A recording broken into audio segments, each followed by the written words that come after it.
Selamat siang Bapak Ibu, selamat datang di acara Devotion.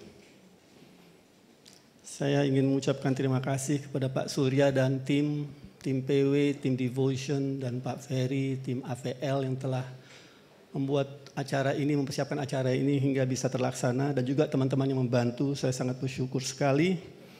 Dan juga kepada Bapak Ibu yang juga telah hadir untuk mendengarkan kebenaran firman Tuhan. Saya ingin pada hari ini meneruskan apa yang telah saya sampaikan 2 minggu yang lalu mengenai pertobatan sejati. Saya pikir ini perlu ditambahkan karena topik ini kan sangat luas sekali. Jadi kita perlu belajar dari kebenaran firman Tuhan, bagaimana kita dapat menolong orang, termasuk keluarga kita, kalau ada teman-teman kita yang belum bertobat. Bagaimana Tuhan ingin memakai kita untuk menolong mereka untuk bertobat. Kita nggak bisa buat siapapun juga bertobat, tapi kita bisa menjadikan diri kita alat untuk menolong orang agar bisa bertobat. Ya, tapi sebelum saya sampai ke sana, saya mau sedikit ulas apa yang saya bahas 2 minggu yang lalu. Karena ini merupakan pengajaran bagian daripada pengajaran doktrin keselamatan yang menurut saya tidak terlalu banyak diajarkan di Indonesia secara luas. Jadi kita perlu belajar mengenai hal ini. Dan pertobatan sejati merupakan subbagian daripada hal itu. Karena keselamatan itu dimulai daripada pertobatan. Tidak ada keselamatan tanpa pertobatan. Saya ulang sekali lagi. Tidak ada keselamatan kehidupan yang baru tanpa pertobatan yang sejati. Nah, itu perlu kita pahami. Karena apa yang kita lihat sekarang di gereja, Bapak Ibu, itu belum tentu mencerminkan kekristenan secara sebenarnya. Kita sudah melihat, saya sudah ungkapkan statistik yang pernah diberikan oleh Billy Graham Ministries, walaupun saya tidak melihatnya secara langsung, tapi saya mendengar itu dikutip, bahwa diperkirakan ada sekitar 60-70% dalam ibadah gereja pada umumnya, di mana yang hadir itu 60-70% yang hadir itu belum Kristen walaupun mereka mengaku Kristen. Ya, dan saya rasa itu merupakan satu gambaran yang universal, bukan hanya di Amerika tetapi di Indonesia. Anda bisa bayangkan nggak, di gereja penuh dengan jemaat ribuan orang, 60-70% belum lahir baru, bukan Kristen. Ini gambaran yang menyedihkan, dan saya rasa kita semua memiliki tanggung jawab untuk memberitakan kebenaran, bukan menghakimi, bukan menghukum. Kita mau menolong. Ya, Tuhan ingin kita menolong orang-orang. Itu Bapak Ibu kita harus semua pahami. Jadi bagaimana cara menolongnya? Ya, nanti kita akan ajarkan dari kebenaran firman Tuhan apa yang dapat kita lakukan. Tapi 2 minggu lalu saya sudah mengatakan bahwa pertobatan itu dimulai dari dalam. Sebagaimana orang berpikir dalam hatinya, seperti itulah orang itu. Seperti itulah jalan hidupnya. Jadi perubahan yang Anda ingin lihat terjadi di luar kehidupanmu, dimulai dari dalam dirimu. Seperti itu Tuhan merancangnya. Jadi kalau seumpamanya semua di luar dirimu itu berubah, dan di dalam dirimu tidak ada terjadi perubahan, Anda tidak mencapai tujuan yang Tuhan maksudkan bagi hidupmu. Itu sangat sedih, menyedihkan. Ya, jadi you will not end up, Anda tidak akan mengakhiri hidupmu di tempat yang Tuhan inginkan. Nah, oleh karena itu kita perlu memahami bahwa pertobatan sejati itu dimulai dari dalam. Nah, seringkali kita melihat orang melakukan dosa, lalu dia menyesali perbuatan dosanya, dia menangis, meratapi, dan kita dari luar melihat, wah itu orang bertobat. Itu gambaran dari luarnya, belum tentu. Jadi ini yang seringkali kita tidak pahami, bahwa pertobatan itu enggak begitu. Dia menyesal atas perbuatan dosanya, yes, you can see it, Anda dapat melihatnya. Tapi itu bukan pertobatan. Pertobatan itu lebih daripada sekedar air mata dan penyesalan akan dosa. Tapi it begins there, dimulai dari situ, tapi nggak berhenti di situ. Paham nggak Bapak Ibu? Ya, jadi ini yang kita perlu pahami, bahwa kalau orang menyesali perbuatannya, dosanya, dia menangisinya, meratapinya, itu bukan berarti dia bertobat, dia hanya menyesal. Penyesalan bukan pertobatan. Karena kita harus lihat fokus daripada penyesalan orang itu apa. Karena kalau fokus daripada penyesalan orang itu adalah dirinya sendiri bukan Tuhan, itu tidak akan menuntun orang itu kepada pertobatan. Nah, saya sudah sampaikan beberapa contoh 2 minggu yang lalu mengenai satpam di apartemen yang saya miliki, yang saya kontrakin, yang saya sewa-sewakan, di mana di 2 lantai di atasnya ada wanita Jepang yang dibunuh oleh satpam yang mau mencuri, tapi dia membunuh wanita itu tanpa dia sengaja, tanpa dia mau. Dia ketangkap dan dia menyesal. Menyesali perbuatannya, dia menangisi perbuatannya. Tetapi dia nggak bertobat. Karena fokus dari penyesalannya adalah saya mencuri demi istri saya, demi anak-anak saya. Jadi fokus daripada penyesalannya adalah dirinya sendiri, dia merasa nggak bersalah kepada istri dan anak-anaknya. Ya itu bukan pertobatan. Jadi ini nanti akan membuat kita berpikir mengenai nanti ke depan bagaimana kita melayani orang yang sedang mengalami masalah dalam hidupnya. Apa dia yang belum bertobat, apa yang dia dalam dosa, nanti kita akan bahas itu.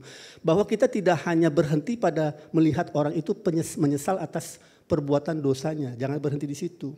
Kita sudah melihat bagaimana Yudas menyesali perbuatannya. Dia mengaku, aku telah berbuat dosa. Dia menyesal atas apa yang dia lakukan terhadap Yesus Kristus. Yang dia sesali perbuatannya tetapi bukan bahwa dia telah berbuat salah kepada Tuhan. Oleh karena itu dia tidak diselamatkan, dia nggak bertobat Bapak Ibu. Beda dengan Petrus, Petrus itu menyesali perbuatannya dan dia bertobat. Kita tahu dia bertobat, walaupun dia juga mengkhianati Tuhan Yesus. Dia bertobat dan kita bisa lihat di kitab Yohanes, bagaimana begitu dia melihat Yesus ada di pinggir danau, dia langsung melompat ingin menjumpai pribadi yang dia ingin memperoleh pengampunan darinya. Dia ingin mengaku dosanya. Dia bertobat kepada Tuhan. Bukan menyesali perbuatannya saja, tapi penyesalan perbuatan dosanya itu membawa dia kepada Tuhan. Jadi kalau ada orang menyesali perbuatannya karena dia dirugikan, contoh dirugikan karena nanti orang lain, karena saya berbuat dosa kepada satu orang, orang lain itu tidak akan menerima saya lagi. Saya nyesal, saya bertobat, saya nggak akan menyakiti hatinya lagi. Ya itu bukan pertobatan sejati. Anda hanya mau menyenangkan orang itu. Anda bisa lihat bedanya enggak? It begins with God. Itu semua dimulai dengan Tuhan dan diakhiri dengan Tuhan.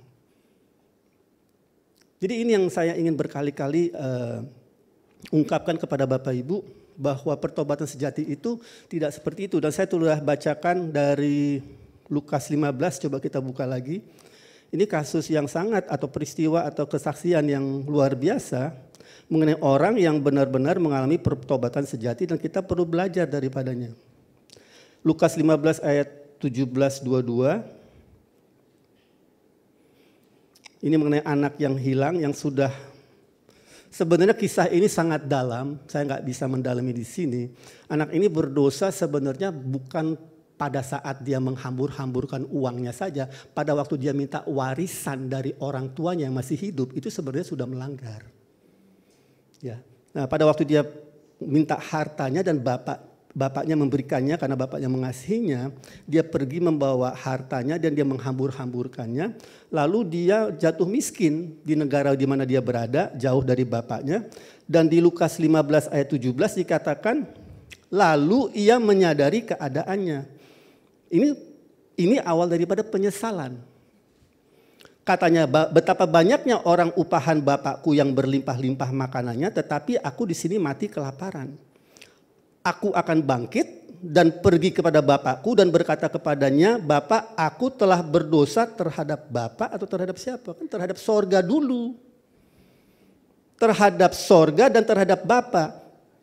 Aku tidak layak lagi disebutkan anak Bapak, jadikanlah aku sebagai salah seorang upahan Bapak. Lalu bangkitlah dia, ini tindakan iman. Jadi penyesalan atas dosa, pengakuannya dan kesadaran telah melakukan dosa terhadap Tuhan, berbalik arah, melangkah dengan iman. Harus ada iman di dalam pertobatan sejati. Kalau tidak ada iman, itu bukan pertobatan sejati. Iman timbul dari pendengaran. Jadi Tuhan yang menuntun orang untuk bertobat. Ya, jadi dia pulang, ayahnya melihatnya, lalu tergeraklah hati hatinya oleh belas kasihan.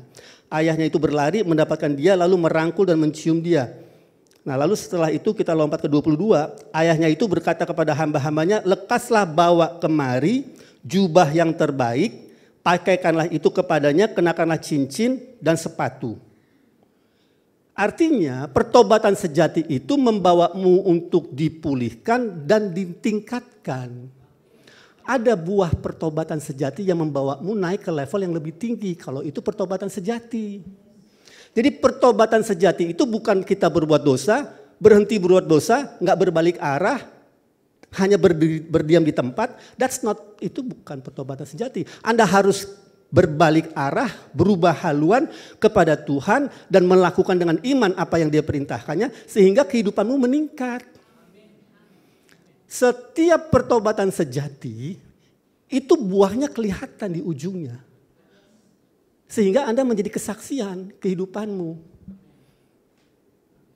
Paham Bapak Ibu?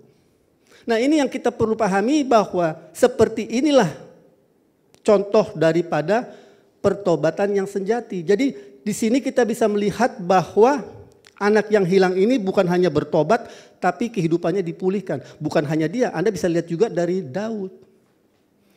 Daud juga melakukan dosa, padahal Daud ini yang sangat intim dengan Tuhan. Banyak sekali kitab-kitab Mazmur ditulis oleh Daud. Dia melakukan dosa dan Tuhan harus mengirim Nabi Nathan untuk menegurnya, menyadarkan dia. Lalu dia sadar, puji Tuhan, dan apa yang Daud katakan, coba kita baca ayatnya.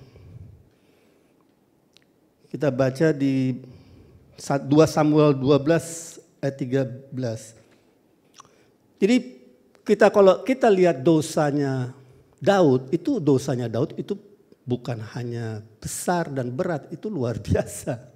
Dia bukan hanya menghamili istri orang lain, tapi dia merencanakan pembunuhan daripada suaminya. Ya, tapi yang dia sadari setelah dijumpai oleh Nabi Nathan, dikatakan di ayat 13, 2 Samuel 12, Daud berkata, aku sudah berdosa kepada Tuhan. Bukan kepada siapa-siapa, dia sadar dia telah merencanakan pembunuhan orang, dia telah mengkhianati dan segala macam. Tapi dia sadar dia telah berdosa kepada Tuhan. Dan karena dia mengalami pertobatan sejati, kalau Anda baca, saya nggak akan bacakan, tapi di 1 Tawarik 29-28, di situ dikatakan bahwa pada waktu dia meninggal, Tuhan membuat kehidupannya dia makmur dan sejahtera. Dinaikkan. Jadi kehidupan kita orang Kristen, Tuhan bukan hanya ingin menyelamatkan kita, membuat kita bertobat. Tuhan ingin memamerkan kita ke dunia. Jadi kalau Anda pernah mengalami dosa, jangan takut. It's part of life. Bukan saya melegalisir dosa, mendukung dosa, mentoleransi dosa. That's not my point. Bukan itu poin saya. Poin saya adalah Anda harus melampaui hal itu. Anda harus bisa melampaui hal itu dan Anda bisa bersama dengan Tuhan. Dan hidupmu akan dibawa ke level yang lebih tinggi.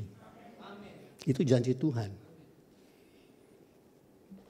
Ya, jadi itu adalah pertobatan yang sejati. Coba kita buka ayat di Mazmur 5 ayat 51 ayat 6. Kenapa kita harus bertobat kepada Tuhan? Biar kita tahu. Mazmur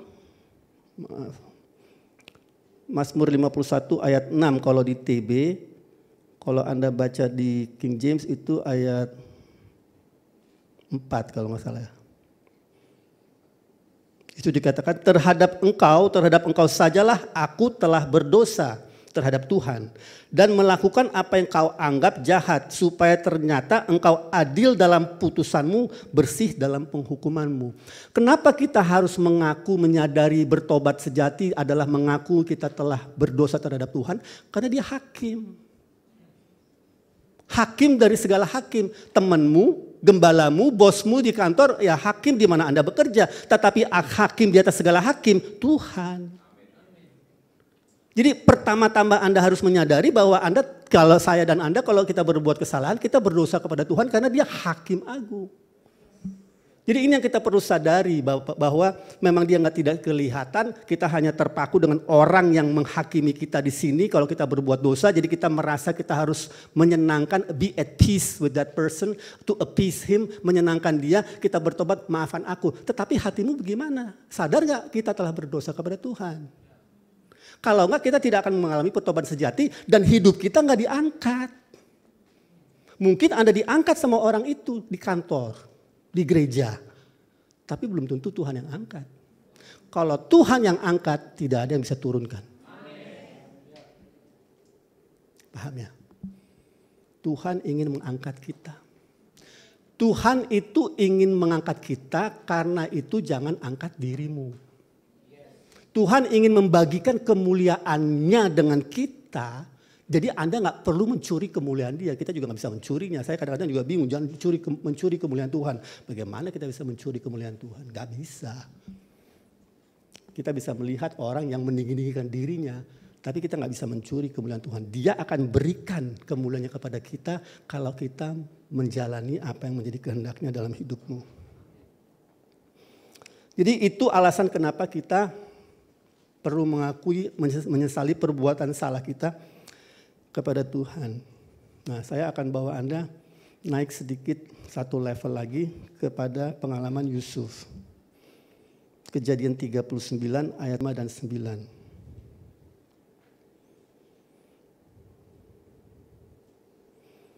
Kejadian 39 ayat 5 sampai dengan 9 ini bicara mengenai Yusuf dan istri Potifar. Kita semua tahu kisahnya.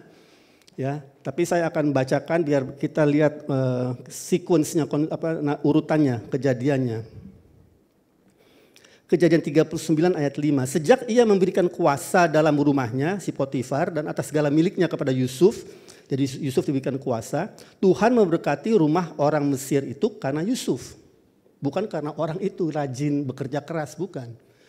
Karena Yusuf, rumah tangga, rumah Potifar diberkati. Sehingga berkat Tuhan ada atas segala miliknya, baik yang di rumah maupun yang di ladang. Segala miliknya diserahkannya kepada kekuasaan Yusuf. Nah, lalu Yusuf itu manis sikapnya dan elok parasnya. Lalu ayat 7, setelah beberapa waktu istri tuannya memandang Yusuf dengan berahi, lalu katanya, marilah tidur dengan aku. Tetapi Yusuf menolak dan dia berkata, dengan bantuanku, dia sadar akan urapan Tuhan atas hidupnya Yusuf. Dengan bantuanku, tuanku itu tidak lagi mengatur apa yang ada di rumah ini, dan ia telah menyerapkan segala miliknya pada kesukaanku, kekuasaanku. Bahkan di rumah ini ia tidak lebih besar kuasanya daripadaku, dan tiada yang tidak diserahkannya kepadaku selain daripada engkau, sebab engkau istrinya. Bagaimanakah mungkin aku melakukan kejahatan yang besar ini dan berbuat dosa terhadap dia? Terhadap Allah, bukan terhadap Potifar. Dia nggak singgung mengenai Potifar di sini. Dia, Potifar telah memberikan segalanya kepadaku. Dia baik, dia mengasihiku. Dan sekarang engkau mengajak aku untuk berselingkuh denganmu. Bagaimana aku bisa berbuat dosa yang besar ini terhadap Tuhan? Nah, Anda tahu kalau Anda sadar perbuatanmu bila itu menyakiti Tuhan, berdosa terhadap Tuhan.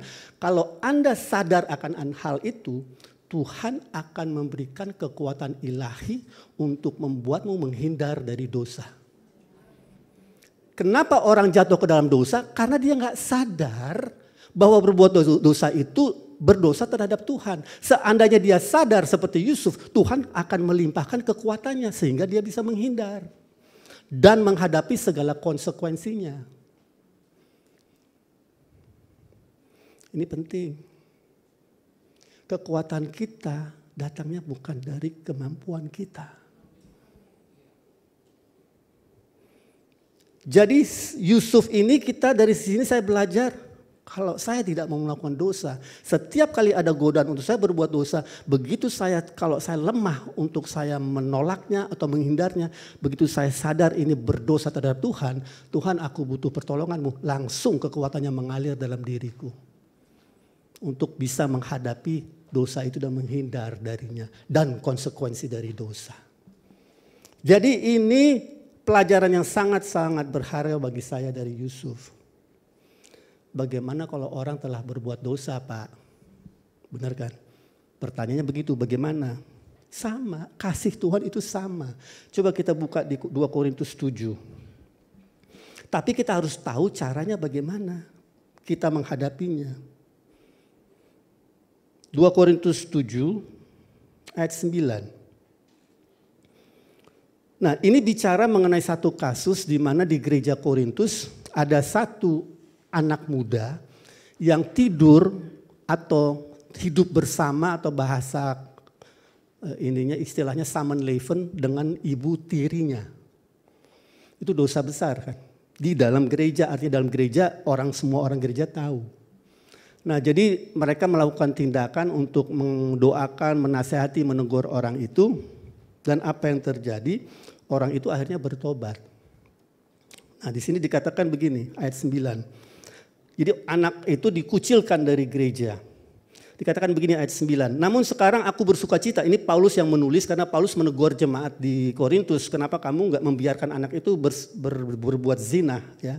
Ditegur, akhirnya mereka mengambil tindakan. Sekarang Paulus melihat hasilnya, mendengar hasilnya dan dia senang sekali karena anak itu mau bertobat. Lalu dia menulis ini. Namun sekarang aku bersukacita bukan karena kamu telah berduka cita, melainkan karena duka citamu membuat kamu bertobat, sebab duka citamu itu adalah menurut kehendak Allah sehingga kamu sedikit pun tidak dirugikan oleh kami. Sebab duka cita menurut kehendak Allah. Ini dalam bahasa Inggrisnya dikatakan duka cita ilahi. Jadi pada saat kita menderita karena menyesal perbuatan dosa kita kepada Tuhan, duka cita ilahi, hasilnya di ayat 10 dikatakan sebab duka cita menurut Allah atau duka cita ilahi menghasilkan pertobatan yang membawa keselamatan yang tidak akan disesalkan. Maksudnya apa? Tidak akan disesalkan. Tidak seperti Yudas. Jadi karena dia bukan duka cita ilahi, dia bertobat menyesali perbuatannya tapi dia tidak lari kepada Tuhan. Ada penyesalan, ada penuduhan, ada condemnation sehingga dia bunuh diri. Nah, jadi ini perlu kita ketahui bahwa duka cita ilahi artinya kita sedih karena telah berbuat dosa kepada Tuhan. Itu menuntun kita kepada pertobatan sejati dan pada akhirnya kehidupan kita akan diangkat oleh Tuhan. Nah, sekarang masuk ke bagian yang menurut saya lebih praktis. Bagaimana sekarang saya menolong orang, Pak, yang memiliki masalah dengan pertobatan sejati. Nah, sebelum ke situ, kita harus tanya dulu, sebenarnya yang perlu bertobat siapa? Sebenarnya setiap orang itu perlu bertobat. Nah, di sini Anda bisa lihat di layar yang dari sebelumnya, di situ dikatakan orang percaya pun perlu bertobat. Yang pertama, jadi setiap orang perlu bertobat. A repentant heart atau hati yang siap bertobat itu perlu setiap orang percaya miliki. Nah, saya kasih satu kesaksian, bukan kesaksian saya pribadi, tapi ini kesaksian daripada Andrew Wommack. Tahun 2002, Andrew Wommack itu ministrinya tidak sebesar sekarang, belum sebesar sekarang. Nah, pada tanggal 31 Desember 2002, dia membaca satu ayat di Alkitab dari kitab Mazmur 71 kalau nggak salah itu saya tulis. 78 ayat 41. Di situ diceritakan bagaimana bangsa Israel membatasi kuasa Allah dalam hidup mereka. Tiba-tiba ayat itu lompat keluar berbicara kepada Andrew dan seolah-olah Tuhan berbicara kepada dia, kamu selama ini telah membatasi aku berkarya dalam hidupmu, dalam ministrimu. Andrew langsung bertobat. Dia langsung bertobat, setelah itu dia menulis buku Do Not Limit God. Jangan membatasi Allah. Dan sejak tahun 2002, dia itu mengalami pertumbuhan pelayanannya yang sangat luar biasa sehingga hari ini dia ministrinya Andrew Wommack Ministry sama Charis ini merupakan salah satu ministry terbesar di dunia dengan pertumbuhan paling cepat. Karena pemimpinnya bertobat di tahun 2002. Jadi orang percaya pun perlu bertobat. Jadi kita seringkali terpaku dengan orang yang belak-belakan berbuat dosa di sebelah sana. Sementara kita, yaitu yang dikatakan di kitab berapa Matius 7 atau Yohanes 10. Balok besar di mata orang, ya di tempat orang lain kita bisa lihat. Tapi yang kecil di mata kita nggak bisa lihat. Padahal setiap orang harus bertobat. Setiap daripada kita. Nah, cara Andrew menyadari bahwa dia telah berbuat salah adalah lewat firman Tuhan. Nah, kalau kita baca firman Tuhan, kita harus memiliki hati yang repentant, bersedia bertobat, humble heart, agar dia bisa menginstruksikan firman-Nya itu kepada kita apa aja yang kita harus perbaiki dalam kehidupan kita. Itu gunanya firman Tuhan salah satunya. 2 Timotius 3 ayat 6 dan 7 kalau nggak salah. Atau 16 ayat 17 dari 2 Timotius 3. Nah, jadi setiap orang walaupun sudah percaya perlu bertobat. Maka itu apa yang saya lakukan sekarang di sini adalah memberitakan kebenaran. Kebenaran ini saya sampaikan karena ini kebenaran firman Tuhan. Dan Anda yang sudah lahir baru yang tidak hidup dalam dosa, ya mungkin ada hal-hal yang perlu diperbaiki. Karena dosa itu bukan hanya berbuat dosa melanggar peraturan Allah, hukum-hukum Allah. Tetapi menghambat Allah pun adalah dosa. Kenapa? Karena dia ingin melakukan hal-hal yang lebih besar lewat hidupmu. Dan kita menghalanginya. Seperti saya nggak suka berdiri di sini. Saya paling tidak suka berdiri di publik. Tetapi Tuhan berbicara kepada saya tahun 2019 Desember 20, kamu akan saya bawa kepada pelayanan yang berbeda. Yaitu apa? Lewat YouTube. Devotion. Saya kan orangnya sangat private. Jadi dan Tuhan ingin bukan karena saya hebat, dia ingin pakai saya untuk menyampaikan kebenaran. Dan begitu juga dengan Anda, saya nggak tahu Anda punya talenta karunia apa dalam hidupmu, tapi jangan berbuat dosa menyimpannya. Anda harus mengeluarkannya. Paham? Jadi kita semua perlu bertobat. Jangan hanya melihat orang yang pembunuh, pemerkosa, penjudi, itu sih sudah jelas-jelas berdosa. Kita sendiri, Tuhan mau pakai kita. Kenapa kita membatasin dia? Jadi ini yang sangat-sangat Andrew ajarkan kepada kita semua. Don't limit God. Bertobatlah, janganlah kamu membatasi Allah. Juga dengan uangmu, mungkin saya nggak tahu.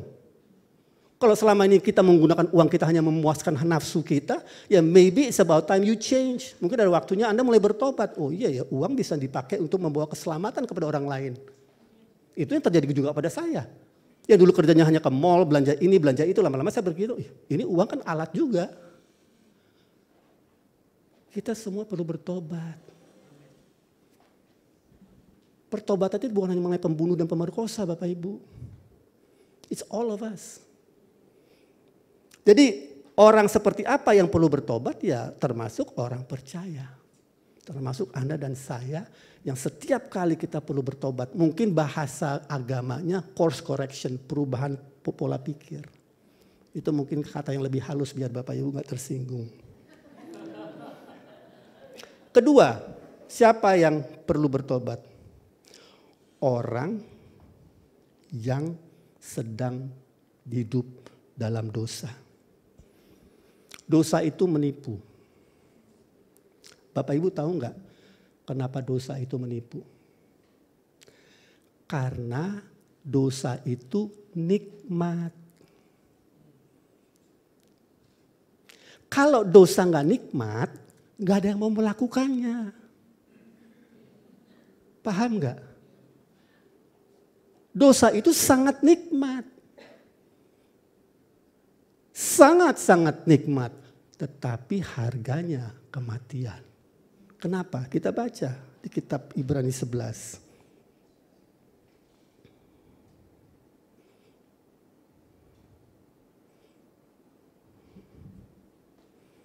Ini bicara dengan Musa, mengenai Musa. Ayat 24, Ibrani 11:24, karena iman maka Musa setelah dewasa menolak disebut anak putri Firaun. Karena ia lebih suka menderita sengsara dengan umat Allah daripada untuk sementara menikmati kesenangan dari dosa. Dosa itu nikmat sekali sehingga dia menipu kita. Dan kita akan nagih ketagihan ingin melakukannya lagi dan lagi dan lagi.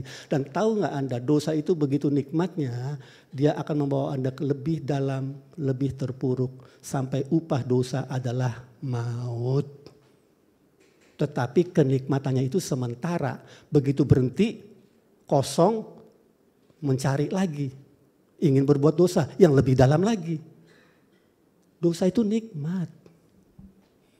The pleasure of sin. Jadi kalau ada orang sedang dalam dosa, Anda harus tahu ini kenikmatannya, ini yang dinikmati ini adalah kenikmatan kedagingan. So you have to deal with the flesh. Kita harus berhubungan dengan kedagingannya. Maka itu kalau orang berbuat dosa, kita berhubungan dengan kedagingannya. Karena dosa itu nikmat. Berbohong itu kan dosa. Berbohong itu nikmat. Tahu gak kenapa berbohong itu nikmat? Karena Anda mengangkat dirimu atas orang lain. Anda menganggap dia bodoh. Anda berbohong kepada dia dan dia mempercayai kebohonganmu. Berbohong itu nikmat. Gosip itu nikmat. Ada di Alkitab. Nggak percaya? Anda baca di kitab Amsal berapa tuh? 18 ayat 8. Tapi bahasa Inggrisnya, gosip itu nikmat. Mungkin Bapak Ibu pada kaget. Mencuri itu nikmat karena Anda memperoleh sesuatu seketika. Yang harusnya Anda menggunakan tenaga, waktu lebih lama untuk memperoleh apa yang Anda inginkan. Seks di luar nikah nikmat. Tapi semua kenikmatan sementara itu ujungnya maut. Maka itu dosa itu menipu. Dan untuk karena itu Anda harus tahu bagaimana menyadarkan orang yang sedang dalam dosa. Jangan dihakimi. Orang yang sedang dalam dosa dia nggak ngerti, dia tertipu. Anda menghakimi dia, dia akan tambah terpuruk lagi. Tetapi Anda harus sampaikan kebenaran. Di dalam kasih, tetapi tegas. Contoh, orang yang suka main judi dan hutangnya sudah banyak karena dia kemana-mana main judi, tambah banyak utangnya kan kalah terus. Kalau dia mau minjem uang dari Anda jangan Anda bilang, oh nggak tega, kasihan. Dia kan punya utang, kasihan gue bantu dia deh. Ya Anda nggak mau nolong dia. Anda harus sampaikan kebenaran dan tegas kepada orang itu. Sama seperti orang yang hidupnya nggak pernah mau kerja, dia masih muda, masih gagah, nggak mau bekerja, kerjanya cuma minta uang sini sana, minta istilahnya bantuan kiri kanan. Ya Anda harus tegur dia dengan kebenaran dalam kasih. Nggak punya uang, nggak bekerja, nggak boleh makan, kata firman Tuhan. Kalau saya pun kasih sekarang ya, tapi bulan depan jangan minta uang sama saya lagi. Kamu kerja, saya doakan sekarang. Bagaimana Anda menolong orang yang sedang dalam dosa? You tell the truth. Kasih tahu kebenaran. Dalam kasih, kalau masalahnya kita nggak berani begitu karena kita sudah punya hati yang mau menghakimi dan menghukum orang. Itu masalahnya. So belajarlah untuk mengasihi dia. Biar kita bisa menolong dia. Anda nggak bisa menolong orang yang Anda nggak kasihin. Akan kelihatan kepura-puraan kita. Be compassionate. Bergaulah sama Tuhan Yesus biar Anda lihat betapa compassionate-nya dia terhadap kita. Jadi orang yang sedang di dalam dosa perlu ditolong. Yang Anda perlu lakukan adalah menolong dia mematikan kedagingannya. Karena dosa ada di dalam daging. Timbul dari dalam daging. Nah ini seringkali saya lihat kalau saya sebagai pemimpin di Charis melihat kita udah hampir 300-an murid. Ini hal kadang-kadang kedagingan itu muncul keluar karena daging memicu daging. Satu murid memicu kedagingannya, memicu kedagingan murid lain. Itu saya mesti waspada sebagai pemimpin. Bagaimana saya mengatasinya. Dan Anda juga pemimpin, Anda juga mesti mengatasinya. Termasuk juga pemimpin di rumah tanggamu, anak-anakmu.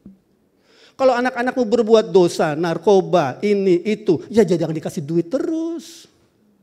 Anda menjerumuskan dia ke dalam dosa yang lebih dalam lagi. Anda harus buat dia menderita secara badani. Karena penderitaan badani yang sementara membawa keselamatan yang kekal. Paham? 1 Petrus 4 ayat 1, coba buka ayatnya.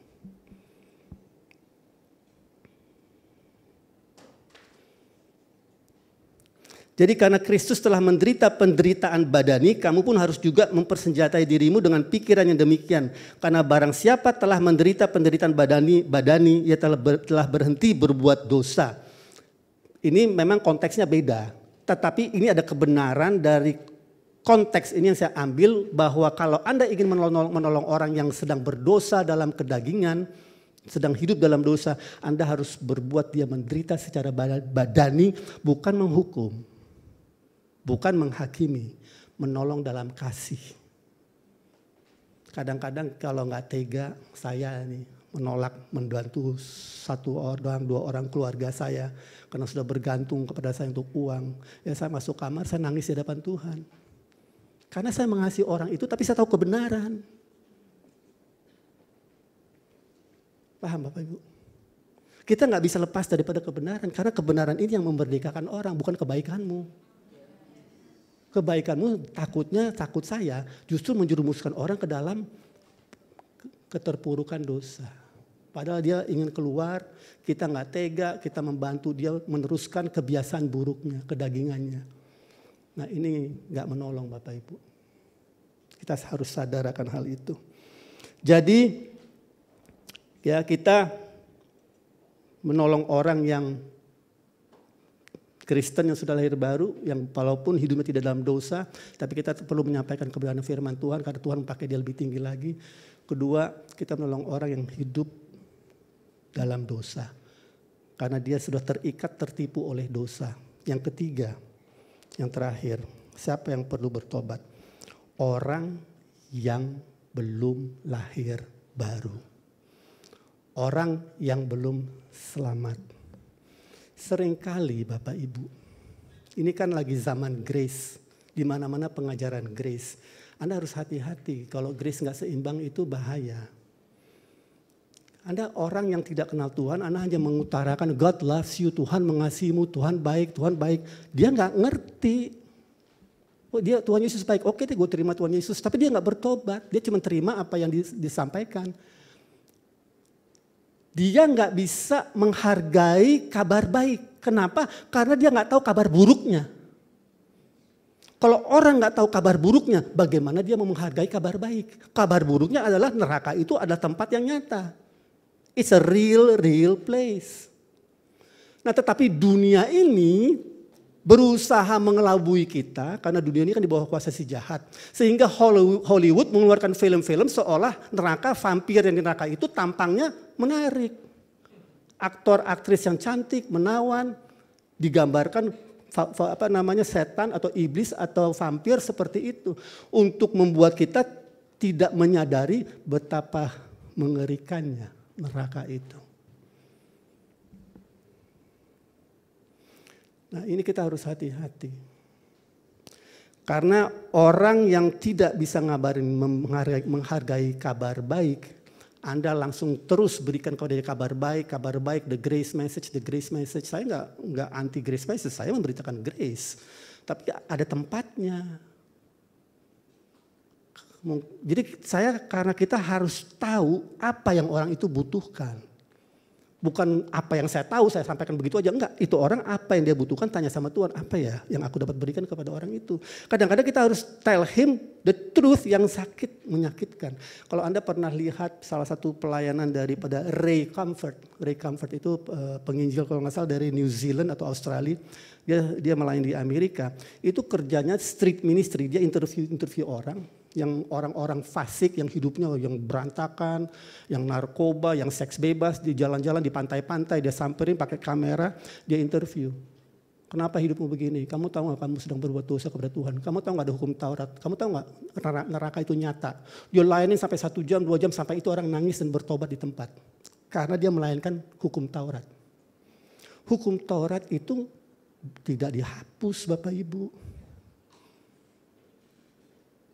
Gak berlaku kepada kita karena Yesus menggenapinya untuk kita, Yesusnya ada di dalam kita. Kita gak perlu melakukannya, tapi hukum Taurat masih ada. Coba buka ayatnya, 1 Timotius 1.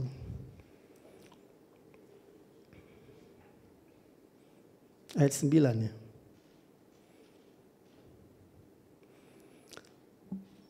Yakni 1 Timotius 1 ayat 9, yakni dengan keinsafan bahwa hukum Taurat itu bukanlah bagi orang benar, melainkan bagi orang durhaka, orang lalim. Artinya Hukum Taurat itu kita pakai untuk orang-orang yang hidup di luar Tuhan, yang belum lahir baru. Anda pakai itu.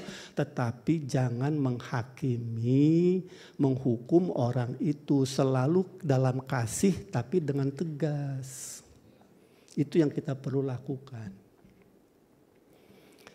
Nah, kenapa seringkali orang yang di luar sana tuh yang belum lahir baru tidak bertobat? Karena 2 Korintus 4 ayat 4. Ada banyak alasan, bisa saja dia kepahitan kepada orang Kristen, dia pernah mengalami pengalaman buruk dengan orang Kristen, ditipu lah, dicuri lah, berantem lah, atau apalah, kongsi pecah lah, atau pernah ditabrak lah sama orang, whatever. It does not matter. Tapi ayatnya berkata itu jadi nggak penting. Yang penting ayatnya ini, yaitu ayat 4, 2 Korintus 4 ayat 4, yaitu orang yang tidak percaya, yang pikirannya telah dibutakan oleh ilah zaman ini.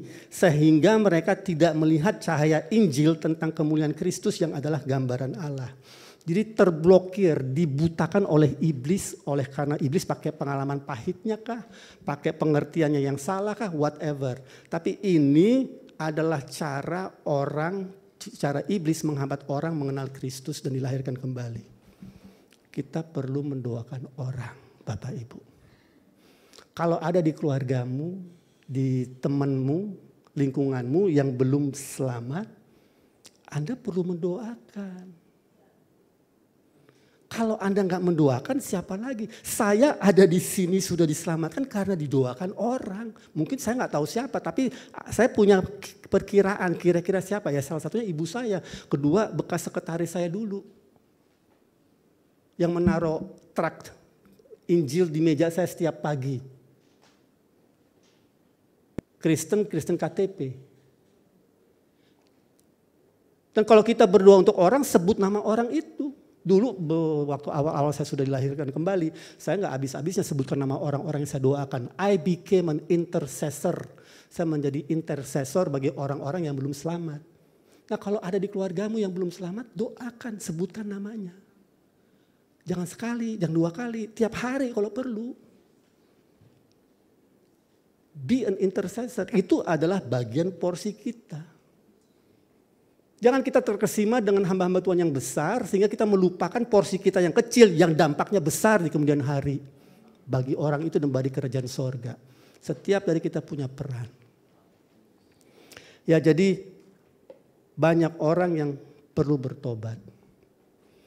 Termasuk kita, orang yang sedang dalam dosa dan orang yang ada di luar sana yang belum mengenal Tuhan. Kita semua punya peran dan Tuhan ingin kita melakukan peran kita. Saya akan tutup dengan kesaksian ini. Bukan kesaksian saya pribadi, tapi ini lagi-lagi kesaksian Andrew Wommack yang menurut saya sangat luar biasa, yang menggambarkan apa yang saya maksudkan bahwa kita punya peran. Andrew Wommack itu tinggal di Colorado di pegunungan. Jadi kalau dulu, dan sekolah kita juga dekat situ, dekat rumah dia di pegunungan juga. Jadi kalau kita sekolah, kita tuh harus dari saya sama Angelin dulu harus naik mobil sekitar 40 menit ke puncak, ke gunung situ untuk sekolah, dan dia tinggal di sana. Tapi ini ada satu kejadian yang benar-benar melekat di hati saya yang Andrew alami. Suatu hari dia lagi pulang ke rumahnya dari Colorado Springs di bawah, Woodland Park di atas tempat dia tinggal. Dia lagi naik ke atas, begitu kadang-kadang tuh tanjakan terus bisa turun lagi. Jadi berbelok-belok jalan ke atas ke puncak sana di Colorado. Dia lagi nyetir, kalau nggak salah sendirian, suasana lagi kabut, agak dingin tapi kabut jadi susah melihat. Suatu saat dia melewati tikungan dan dia lihat ada kuda mati di pinggir jalan. Dan ada satu mobil yang menabrak kuda itu. Dia berhenti. Dia lihat, ini saya menceritakan kembali apa yang saya dengar. Mungkin nggak persis seperti ini, tapi tangkaplah gambarannya. Dia keluar, dia lihat, terus kayaknya nggak ada orang, nggak ada yang menderita atau apa, nggak ada masalah. Kalau nggak salah mereka telepon 911 gitu, polisi atau apa. Tapi itu kejadian pas tikungan begini. Nah, apa yang Andrew lakukan? Dia jalan, dia lari ke sebelum tikungan. Dan dia memberhentikan semua mobil yang sedang ngebut ke atas. Kenapa? Kalau dia biarkan, Orang ke sana bisa tubruk atau bisa juga masuk ke jurang. Nah, jadi dia tangannya begini, stop. Apa yang dia alami? Caci maki, marah-marah. Dan orang yang akhirnya melihat kejadian ada kuda mati, dia baru sadar, oh gila, untung di stopin sama itu orang yang begini lambai-lambai. Kalau enggak, celaka kan? Banyak orang di dunia ini sedang menjalani kendaraan kehidupannya dengan 100 km menuju neraka. Anda dan saya harus melambaikan tangan. Stop, ubah haluanmu. Peran kecil itu dampaknya besar. Paham? Jadi janganlah kita terlibat atau tersedot ke dalam keduniawian kita lupa peran kita. Bahwa pertobatan sejati itu ada peran kita di dalamnya dan Tuhan ingin kita menjalaninya. Karena banyak orang sedang mengendarai 100 km per jam mobilnya menuju neraka. Jadi ini saya harap membuka wawasan Bapak Ibu melihat betapa pentingnya pertobatan sejati ini. Dan Alkitab mengajarkannya kepada kita. Bagaimana kita perlu menghidupinya dan menolong orang-orang di sekitar kita. Nanti di sesi-sesi berikutnya saya akan lanjutkan bukan mengenai pertobatan lagi, tapi lebih kepada kehidupan yang baru, predestinasi dan hal-hal yang lainnya. Ya, semoga ini memberkati Bapak Ibu. Nanti kalau ada yang mau didoakan, kami siap untuk mendoakan Bapak Ibu di sini yang perlu didoakan. Ya, Tuhan kita adalah Tuhan yang baik yang ingin memulihkan setiap kehidupan kita. Mari kita satukan hati dalam doa. Bapa, kami mengucap syukur atas kebaikan-Mu dalam kehidupan kami. Terima kasih Tuhan karena kami berharga di mata-Mu, oleh karena Engkau datang untuk mati di atas salib untuk kami semua. Dan terima kasih karena Engkau mengajarkan kami bahwa setiap kami punya peran dalam hidup ini, bahwa Engkau peduli kepada semua manusia yang ada di dunia ini. Dan Engkau ingin memakai kami sebagai alat-Mu untuk membawa mereka kepada pertobatan sejati. Terima kasih untuk karya Roh Kudus-Mu dalam kehidupan kami masing-masing Bapa. Aku mengucapkan berkat-Mu atas anak-anak-Mu di tempat ini dan keluarga mereka. Kami percaya Tuhan karya-Mu bekerja terus dalam kehidupan mereka untuk bawa mereka ke level yang lebih tinggi lagi untuk kemuliaan nama Tuhan. Di dalam nama Yesus Kristus kami ucap syukur. Haleluya. Amin. Puji nama Tuhan.